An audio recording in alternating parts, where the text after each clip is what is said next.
Hi guys, good afternoon sa tanan. Nana po tayo laing Mitsubishi Montero 2009 sa 4-speed automatic transmission. Transmission code 4E R4E5A. So ato na rin na pull down daan. So limpyo na po. So ready na ni for disassemble. Ang iyang problem ni kay incorrect gear ratio sa fourth and gear. So let's go. So atong sutaon. So karon muna ni mga internal parts niya, no. So ato nang nakita. So natay nakita nga clutches. Nasunog na siya. So wala na fiber, no. Metal to metal na. So ato po ni check ang iyang transmission body. Tanaw lang na to na bay mga ato nang panangtangon mga daan nga parts kay ato pa ni siyang limpyuhan. Before na to i-assemble ta ng mga parts at siguradoon nga itong limpyo. Mao ni nga among proper tools guys, how to remove the mga pistons, no. So importante kay to. So muna ni karon nag-cleaning na atong rebuilder, no, Jason Ponce. Ato ganang steel brush guys kay usahay na ganay mo dikit di alabi nasunog na mga clutches. So nagsugod ang takaron og assemble. So wala mi ka video atong output shop pag assemble. So nanimtan na mo. Sige lang kay ato lang i-shortcut basta kanang naa diha mao na tong naunag taod wala mabidyohan. So karon ang gi-assemble is katuning piston sa center support. Mao ni ang center support drum, center support piston. Muna gi-assemble. So kinahanglan i-lubricant kinato na sa, no, kay pinaka-importante kina kay once dili naman nimo ma-lubricant ang mga o-ring ana, so na possible nga masamad siya. So padung nataod ang center support nato. So hinahinay lang kay musodra na siya, dili kina siya pugso ninyo. So rato ikalit lang siya og lock, no. So ayaw kalimot sa snap ring lock kay importante ka ng snap ring lock. So mo tong pumirong snap ring lock kini kaduha ni kay double snap ring lock mo na siya. So i-sure ginato nga musakay gid sa siyang kanal. So ato nang itawod ang wave plate. Mo na ang clutch sa low and reverse clutch. So alternate na siya, steel, fiber, steel, fiber. Check niyo guys nga alternate ang iyang fiber steel kay usahay naisip yata na, no. Nya na say ay kalimot sa snap ring lock niya. So pinaka-importante na, no, ang snap ring lock dapat musakay gid siya sa iyang slot kay kun di na siya musakay magka-problema kita. Double snap ring lock guys siya guys. So kanang first nga lock, snap ring lock para to sa low and reverse. Ang ikaduha para na sa second brake clutch. Kaya ang sa babaw na niya muna ang second brake piston katong lingin. So makita ron to niya ron nga si assemble niya. I-sure siya na to nga na mataod po to ang snap ring niya nga dako, no. Check siya na to ang clearance kay importante kinang clearance diya.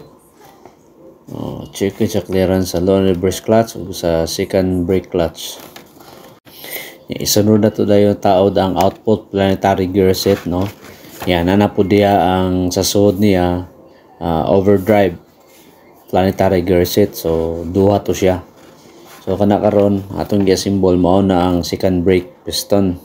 So isunod na siya didto. So ato lang gid sure guys, no, kanang o-ring dili na isahay gud nga maipit na siya. So careful lang gid ta usa na to pagtaod, no. Importante butang kinatog lubricant kay aron mo slide na siya dili siya gahi, no. So i-post lang siya, dili lang siya dukdukon. Mo na siya. Ato lang itaod na second brake piston. Na siya nga babaw sa portion. Yan na sa dako nga snap ring lock mo na pinaka last niya nga snap ring lock nga itaod. So the rest anak niya kay ito namang input shock assembly. So makita to ninyo to taod ron kay i-assemble pa man to mga piston na to. So ato lang siguroon guys nga malaki na to siguro kay kung kana siya dili na sa musakay siyang slot, nagay mga abnormalities ang pagdagan sa transmission.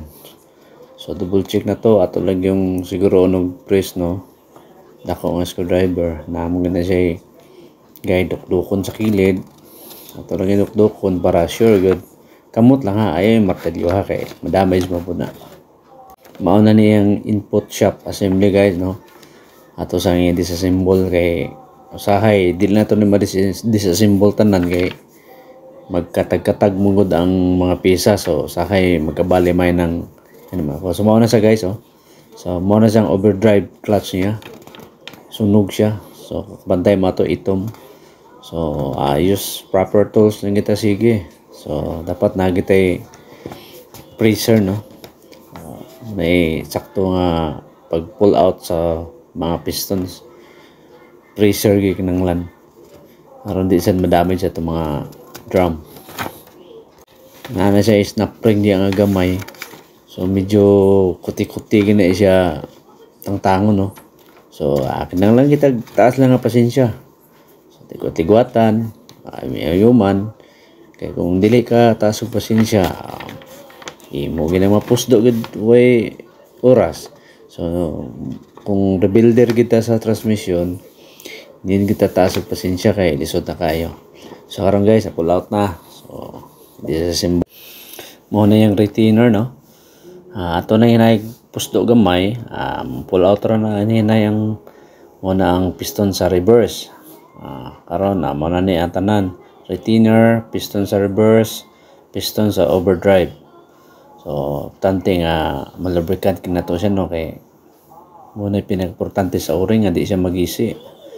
So ato lang gid post di kita mo gamit og martilyo. So post lang sa tong kamot. So amo na tong overdrive piston ang gitaod last. Okay. Nya manang piston spring. Ang sunod na kay ang retainer. Ato na po nang i-press balik para mataod na po na to ang snap ring nga gamay. Okay. So ibalik na to dito sa pressure. Tante gid nga gamit ko og saktong tools no kay aron ng hapsay ang pagtrabaho. Sahay kanang snap ring nga gamay dugay po na siya mosud, depende rin gina si mo pasensya nang lang kitag pasensya kita asin So guys nataod na. So ato nang tangtangon no na okay na soda day dito guys. So wala lang ma-videohan. So kana karon nang gitaod muna ang front oil pump no. Muna siya front oil pump. Sorry guys. Sunod na to ang bilhousing. Okay, muna na yung bilhousing. Ato lang dukdukon gamay nagpalabian para ma-align lang ang atong mga bultanan niya. So pwede ra to na gamitag impact guys no. Kay 17 and 14 mm na ng kuno na. So sunod na to itaod ang kining cover sa output shop. So impact lang number 2 lang para di kayo kusog. Mag-igo gina siya nga pag-torque. So kung sunod na to guys ball body. So nag-disassemble ta og ball body no. So importante nga mailisan na to og gasket ang ball body, mga o-rings, mga seal. Muna pinaka-importante kay ang mileage ini is 100 key plus na no. So na possible nga mga o-ring nag-brittle na o mga gasket niya katong gasket niya nga kuan spacer gasket. So mga crack na siya, kaging na ba, brittle na. So karon guys mo na ni gitaod na tong bagong gasket kana itom mo tanawa ang gasket niya guys.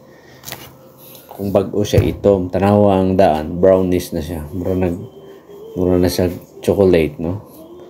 So ato nang itaod, ato nang careful lang gud kay na mga bulitas diya nga dapat gapatong na sa spring, dapat dili sa matagak. So proper alignment lang gud. o pasensya gyud kay kung di ka taas og pasensya sa automatic transmission di ka pwede mag automatic transmission. So ato lang i-double check, no? Double check na to, dapat inigpatong nimo siyang ball body first layer o second layer, dapat dili na mo ikang press na naman sa imong kamot niya, bultan nimo kinahinay, bultan nimo isa ka buok, duha at bang para malak siya. Muna ning upper niya, upper ball body, utong third layer niya. So double check lang yun niya. Ito na proper torque.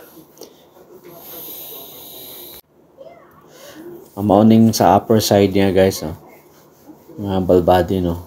Third layer ni siya. Actually, ang atong ball body karon is third layer na, no. Bago na sa ng gasket. So ito ang bultan niya. The best yun nga i-proper torque na to. Ay sad mo kalipat sa bolt na guys kay nanay mugbo na punay tagas. Karon mo na ning gibuhat na to. Proper torque kita. Gamit kita og torque pins nga 1/4, no. 10 mm di na yung bolt na guys, no. Ang torque ano niya specs kay 10 Newton meter. So dapat i-torque na siya og tanong niya. Mao na ni karon ang kuan guys, mga solenoid, no. So dapat ilisan po nato ni og mga o-ring, nanay mga o-ring na po na siya mga seal, no. So importante kina kay sa iyang mileage po lang nga daan, no. Taas na 100. So kanang mga o-ring dia, I'm sure brittle na gid na. Ito ginang ilisan po gapil. So muna na iyang katong unang gitanggal mo to ang solenoid seal. So kanang mga o-ring guys, so ato ginang tangtangon, ilisang ito nagbag-o kay aron taas na pud og lifespan, di na to ibalik. Unsay naa niya nga ilisdanan di ato ginang ilisan tanan. Ato na ligwatan, pwede na to naputlon kay daan naman na siya. Ato lang na mo na yung mga solenoid guys. 5 na rin yung kasolenoid, no, kay 4 speed raman ta. So katong 5 speed transmission unom gito siya. Mga bagong seal niya guys, mga o-ring sa solenoid. So ato ganang ilisan. So karon guys, padulong ni tao ng ball body. So ayaw kalimot aning mga o-ring niya sa babaw. Kini siya guys, Bicant na siya guys, kay 4 speed raman. So check na nato ang mga seal niya. Ato ganun double check sige kay isod na ma-disalign ng o-ring. So natao na nato ang body. So proper torque lang gyapon ta. 10 Newton meter lang gyapon atong specs ana niya. Depende na sa method guys kung sa gigamit na to, no, na may method nga circle ang torque na. So after na i-atog in sequence ang torque na niya pasunod para way malimtan. So check ta sa wire. So tao ta sa yang selector spring, no. Muna mo lock siyang selector. So check na to atong kanon kung okay ba. Gamitan na to plier, no. Humana na tao na to ang filter, naman na siya transmission filter. Bago po na ang transmission filter na to. Ang filter na to, proper torque lang yan po na guys. 10 mm na. Pag kumana to taod sa transmission filter, ato na po nisunod niya ang transmission oil pan. So ato nang gibutangan og sealant siguro guys kay aron basin mo cause niya og leak, no. So avoid lang kita nga kahuman. Ato itawad ang oil pan. So 10 mm lang gyapon ang bolt na guys. Pero careful mo, ang torque na niya guys kay nara sa mga 6 Newton meter kay asbestos ra atong gasket na. So to auto sa to converter, careful mo sa converter, no. So nana say settings giyahang masuod siya. So tuyo ko na nato gamay. Ya, i-check po nato sa tong kamot kung masud pa gani na tong kamot diha subot pa sabot.